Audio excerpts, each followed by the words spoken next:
people what was going on with that set of people, and how does that refer to us, or how is it that we are supposed to take that letter.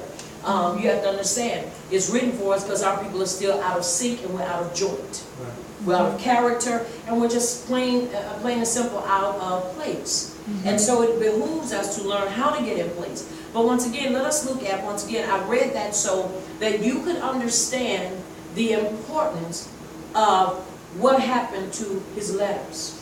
So that you can understand the importance of listening to him and understanding when his language changes. I said, listen to the vibration. Now somebody said, well, that's what the Kamah people do. Let me tell you something. Before the Kamah people ever thought about the word vibration has always been in existence. Right. You have to understand what it means to be conscious. What it means to be conscious is to be able to respond to your surroundings. And that's what we're doing. That's what I'm doing, responding. Because we have a lot of people that are trying to walk in this way, or walk in this way of life, but yet we say we're Ibram, but we're still missing the mark. Right. Because we are not focusing and actually practicing and truly following up on what is important to us as a people. That's right. If I'm acting ignorant and acting all ratchet, then how am I going to win somebody? That's right. If I'm pushing people away, who's going to want to come and be a part of what I'm doing? Nobody. Why? Because we have not settled to understand we've got to be recovered. Right. Restoration, we have to be recovered, then restored, then revived. We're recovering how to interpret the scriptures. We're recovering what scriptures need to be recovered, and how we ought to basically embrace those scriptures concerning our very lives. And not try to push it off on somebody else. Right. Because he's talking directly to us. Why? Because he was talking to our ancestors. And as they were, we don't want to be. That's right. Are we understanding? Yes. All right. Once again, it's important that we understand. Now, the mystery of the congregation was revealed to Apostle or Rabbi Shaul and described in numerous passages in scriptures. And the first one we're going to look at is Romans chapter 11, verse 25. He used the word to describe the temporary hardening of Yisrael. He said, I do not want you to be ignorant of this mystery, so that you may not be conceited. Yisrael has experienced a hardening in part until the full number of the Gentiles has come in. The word mystery in the Greek is the mysterion, meant a secret or something formerly hidden but now revealed. It's important that we understand, and I have wrote that down now, because I found it in the Hebrew, because I like using our definitions.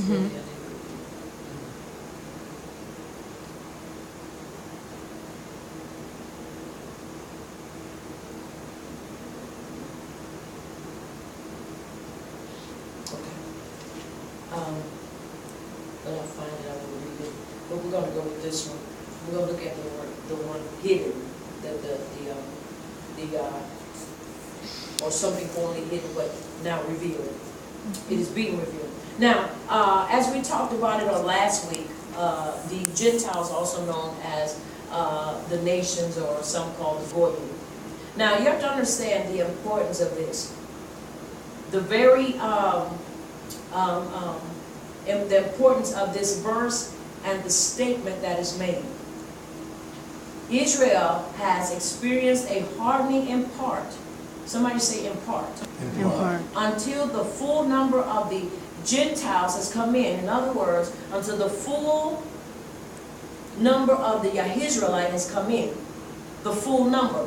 There is an expected number of the children of Yisrael to come in. Now, once again, somebody said, but what about everybody else? I'm going to show you. This is, or was, and continues to be the instructions for Yisrael. That's right. Are we understanding? Yes. So he had to basically correct them so that they wouldn't get it in their minds that, oh, we're right, they're wrong, so we're ready to go on and move on. Sounds like today, doesn't it? Yes. How so many people are derogative, and how so many people slam and bash the church. That is not what I'm supposed to do, and that's what I've not done, and I will never do. Bash the church. But I will expose it for the error that it continues to teach and continues to propagate. That's right. Yahusha did not come to do away with the instructions of the Abba. He came to fulfill them, to show us that we could do it as well. And when we began to basically take and say, well, you know, that was for them and not for us, that's a problem, because you're still trying to throw it off on somebody else. Once again, he had to get on them. Why? Because he had to show them the errors of their ways. Even though they were coming back in, reestablishing their walk, the right walk with Yahuwah, they still had to be put in check, like some of us have to be put in check. I had to get somebody, I believe it was last year, put up a very derogatory name. And they began to, and I put them in check behind it. I said, that's ugly. I said, that you should never put something up like it. When I say it was ugly, it was ugly. It was vulgar, and it was unnecessary. And the person said, well, I don't see a problem with it. I said, I do.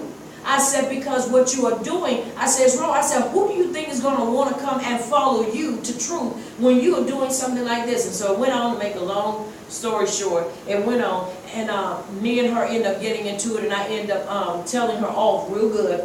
And I had to tell her, first of all, you know, you say you're going to put them on blast. Show me in the scripture where it says that we are to put our people on blast.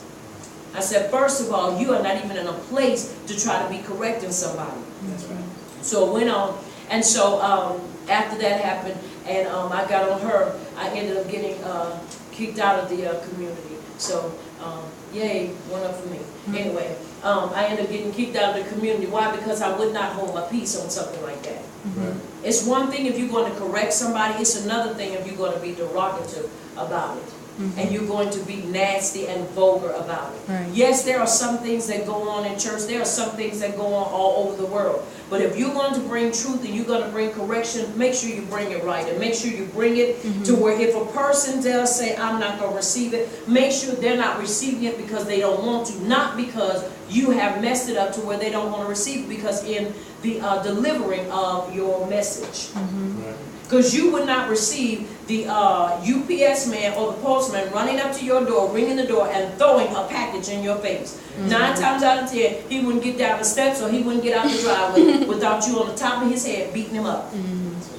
So why do we think that the prostituting family of Yisrael wants to receive a package thrown in their face? It's theirs. The truth is theirs. But it is the way, and we deliver it. We got to deliver right. Am I saying you go and be passive and you just be, you just be soft? No, I'm saying there is a way. You have to first of all judge the situation. You have to first of all judge the person's soul. You have to look at where they are, and then ask the Ruach Kodesh to show you how to approach them, because everybody is not the same. Might be dealing with the same sin. But everybody's temperament and everybody's way of handling things is not the same way. Right.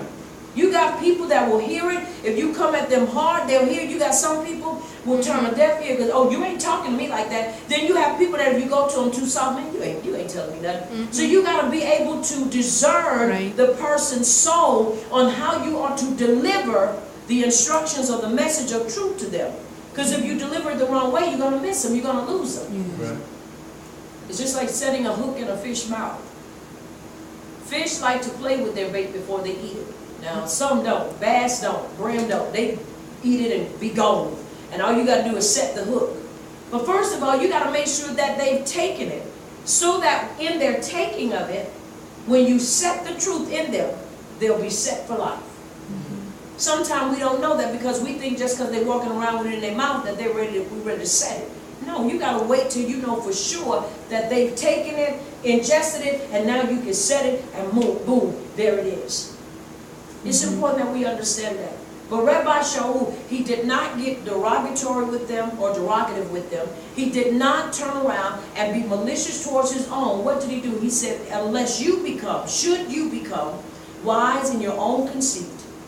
In other words, he said, now, you got to understand this. They are coming in. But it is a time or a count for them to come in. That's right. Are we understanding? Yes. Once again, this is talking about the prostituting sheep of Yisrael. And we have to look at the key things. He said, that a partial hardening has happened to Yisrael until the fullness of the Gentiles has come in. In other words, those of us that are still out there vacillating in between two, trying to figure out whether or not we want to live this way or whether or not we want to really do what it is we know we're supposed to do, or stay in the lie that we've been vacillating in and, you know, indulging in. And Rabbi Shaul was telling them, be careful and don't be conceited. Because understand, this is why this is happening, for this reason. And that's why we have to be the same way. We can't become conceited in our own minds. And that we understand that until the fullness of our people, till they get their full, and they ain't got their full yet. Until they get their full and it has come in, this is what's going to happen. Verse 26 says, and so all Yisrael shall be saved, as it is written. There shall come out of Tyson the deliverer, and shall turn away wickedness from Yaakov, or Yaakov. So it's important that we understand. This is why we need to make sure we have a prayer life, and that we understand that we keep the Torah as the principle, as the guide, and as the foundation for our lives. Because Yahuwah did not give you the right. If he didn't give it to our ancestors and forefathers, he surely didn't give it to you to get out there, criticize, and beat people up with your words in order to try to make them come in. Neither did he use fear. He just used what he said. Right. This is why it's important that we know Scripture and that we understand. Follow the Scriptures and follow truth. And when you follow truth, the true light, you cannot help but end up in truth. And it is so. And it is so. And it is so. Come on, put your hands together.